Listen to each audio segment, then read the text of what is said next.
Landing the Starship on the moon will soon be a dream come true, as SpaceX keep dusting the Starship for the first orbital flight. SpaceX engineers have been trying hard to make the complete Starship couple S24 and Booster 7 stacked on each other and fire up from the Earth into space to ensure headway in space adventure. Haven spent over a decade constructing the Starship and the Raptor engine, then later moved to upgrade the Raptor engine to Raptor 2. Elon's and SpaceX's struggles shouldn't just be about testing the Starship, but launching it into space should have happened by now. Several years have been exhausted on the Starship project, yet company still keeps hopes alive on launching as many Starships as possible on the moon and Mars. At the least, the world should see the company's progress to get into orbit, not just testing, and testing all the way. Today, we will discuss how space successfully tested 200 new Raptors 2 engines on S24 Booster 7 when fully stacked, and touch down on how the last duo Starship testing happened. Stick around as we move on. Elon Musk is a great man at getting things started and putting together a team to work on them. Troubleshooting, creativity, and putting out fires are all likely skills. That could be because he has an active mind and becomes bored with the everyday routine, so his mind is always stocked at productivity. In that case, leaving things that are working properly alone and focusing more on new challenges is the greatest thing he could do. The billionaire has directed his engineers to work tirelessly on the Starship couple, preparing the fully stacked structure for liftoff so that we can witness the Starship pair S24 and Booster 7 floating in the sky anytime soon. Starship 24 and Booster 7 are preparing for dynamic skirt pressurization during launch. In case you don't know what skirt rehearsal is, it is a pressure testing that is carried out in a cylindrical or conical shell welded to the vessel's bottom head. During the test, pressure is transmitted to the foundations via a base ring at the bottom of the skirt or cylinder to determine the elastic limit through the area of the cylinder. While Starship 25 and Booster 8 are preparing to support the Starship on top of the booster utilizing 3 vacuum Raptors as support columns. Skirt pressurization is preferable since it requires less dead weight to achieve a successful launch, but it has its own set of issues. The second approach of testing makes it possible for certain alterations to the VAC Raptor's expansion bells and the SH booster's top liquid methane tank. SpaceX is occupied with getting its next-generation Starship rocket ready for its orbital launch flight. But the company's South Texas rocket factory is also hard at work getting several more sets of ships and boosters ready for subsequent flight testing. On November 8th, it became even clearer than normal as SpaceX moved to get both of its finished Starships ready for fresh rounds of testing. Starship S25, a more recent prototype that had just arrived at the launch site 3 weeks earlier, was taken down from its pedestal by SpaceX to start the busy day. 3 hours later, Starship S24 was detached after spending the previous 4 weeks stacking them on top of super heavy Booster 7. Since the middle of October, Booster 7, S24, and S25 have all been busy. On October 11th, SpaceX initially combined Booster 7 and S24, and they tried to test the combined rocket. According to some reports, the initial full stack test may not have gone well, maybe even putting the safety of pad personnel who approached the rocket to troubleshoot it at risk, even though nearly nothing was visible to the general public.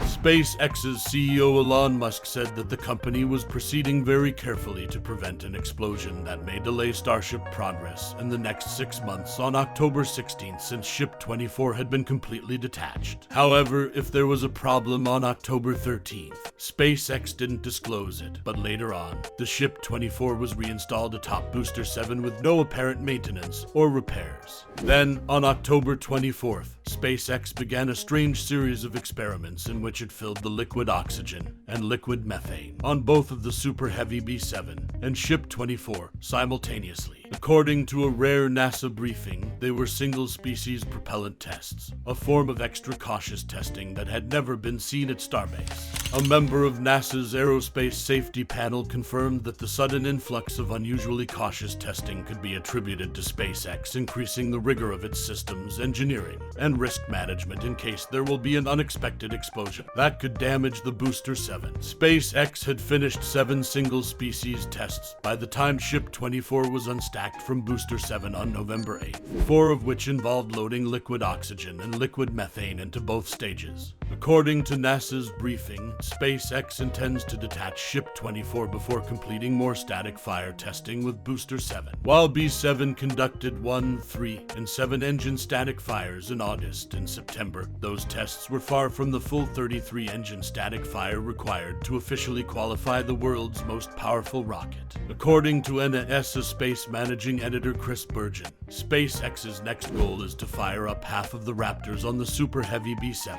Strangely, even though Ship 24 was thought to have completed all of the standalone testing required for flight clearance, SpaceX installed the vehicle on a stand used for Starship static fire testing on November 9th, implying that more standalone testing may be required. For the meantime, that shouldn't be an issue as long as SpaceX completes any Starship testing around the same time as Booster 7's next static fire campaign. But it could cause a delay in full stack launch readiness if it takes any longer. Finally, on November 8th, Ship 25 was rolled back to Starbase's factory after being removed from SpaceX's other Starship test stand. Ship 25 arrived at the launch site for the first time on October 19th and has since completed 4 visible tests successfully. Ship 25 passed a pneumatic proof test on October 28th, demonstrating that its tanks were leak-free and capable of withstanding flight. 3 cryogenic proof tests were conducted on November 1st, 2nd, and 7th.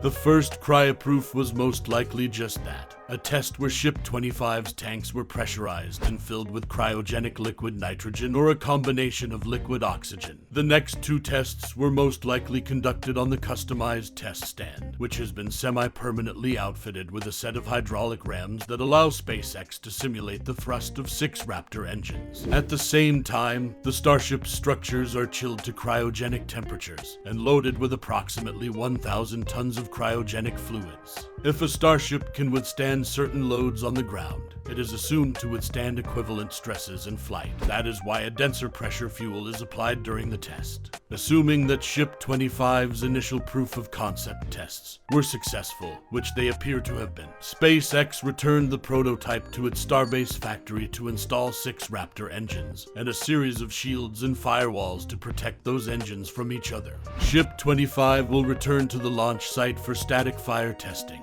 Assuming Ship 24's place on suborbital pad B, it took almost 2 months for Ship 24 to get from its last cryoproof to its first static fire. However, due to a bumpy start in testing, Ship the 25th of May be ready sooner. The next stages of Booster 7 and Ship 24 testing could begin soon, and we all hope for success. And in Norm, we should be confident that even if Musk spent 24 hours a day, 7 days a week at Starbase putting all of his efforts into the first test flight, it would not go any faster than it is now. Musk has faith in his teams, and they have delivered, and are continuously delivering. We all wanted to see things move faster, but they've reached a point where prudence is required to avoid costly mistakes that may lead to explosion and damage the pad, including the launch control systems. Musk exaggerates practically all the time, and his comment regarding the chief engineer is certainly exaggerated, if not misleading. No doubt, his degree is in business administration, but his hobby is computer programming. But he has no qualifications as a rocket engineer, and it's not something that even the brightest person can grasp in a year or 2. Yet he also proven to the world that he can be successful in the field. He even goes as far as pushing consistently for reusable rockets and pressing the SpaceX team until they get it done. There's no doubt he'd learned a lot in the process. Hence, he is the chief engineer to indicate the supervisor of the engineering team,